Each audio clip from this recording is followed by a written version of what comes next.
So I was 16 when we came to Thailand. Yeah, the expectations weren't exactly met in the way I thought they were going to be. I think I had a hard time before we came. So I struggled a lot with the fact that we were leaving because it wasn't something like I expected. I had some plans lined up for the next year and I wasn't ready. I didn't feel like I was ready to leave. So, and then when we got here, I pictured it more to be like the books you read and just how it feels like you're living a missionary life. Whereas I think in reality, it doesn't feel like that.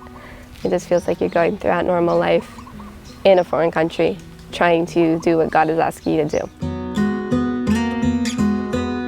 I was 14 when we arrived in Thailand, and it was a cool experience at first. I was enjoying trying all the new foods and meeting new people.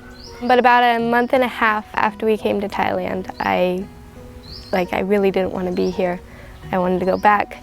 Right around that time, we also had gotten 2 new kids, and I guess it was just a really hard time. And as time went on, it got better, slowly got better. I think just being here and getting accustomed to things, and also meeting other missionaries and hearing their stories about different things.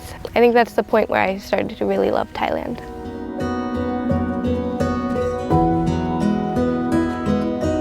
I definitely struggled a lot with culture shock. It was unexpected.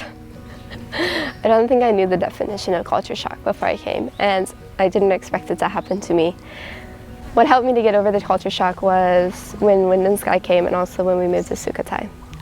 When the Wind and Sky came, it was like having to put the focus on them because they were newer than we were. It was 2 weeks after we got to Sukhothai that they came. And so they were newer than us, and we didn't speak the same language. So it was like completely different again. But it was a good kind of different because it pushed me out of the slump I was in. It pushed me out of feeling bad for myself and feeling pity. So that was super helpful. And I still struggled a lot with it after that, but I was able to go to God and to be like, this is where God wants me to be. This is what God wants me to be doing. Because I think before I had kind of turned it into something that my parents were called to do. And when it's like that, it's like you don't feel like you have a purpose. You don't feel like you're supposed to be, like God's actually calling you to that. But I think when you're young, God is calling you to do kind of the same thing that your parents are doing.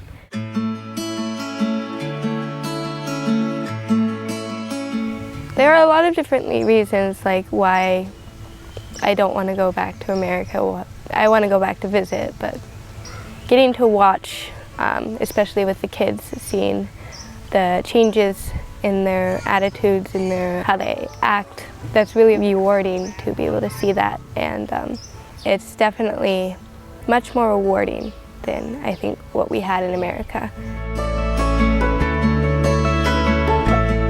I think the challenges of living here are, number 1, the heat. I'm not used to so much intense heat all the time. And the food, because I like my food, but I like American food. And also kind of the separation from my own culture and people, because we live in a spot where there's not a lot of other missionaries or foreigners. So there's not a lot of people you can kind of relate with, because Thai culture is very different than American culture. And also the kids.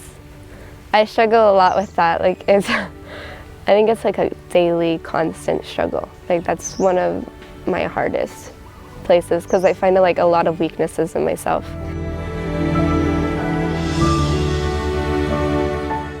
What makes it worth it is just the purpose I feel. I feel like I'm doing something that's worthwhile, and just knowing where the kids have come from and what could have happened to them had they not had a safe place to go. I think definitely that, because I can't imagine not having one of them. And just the relationship I have with them now, just how close we are. And I feel like I wouldn't give that away for anything in the world.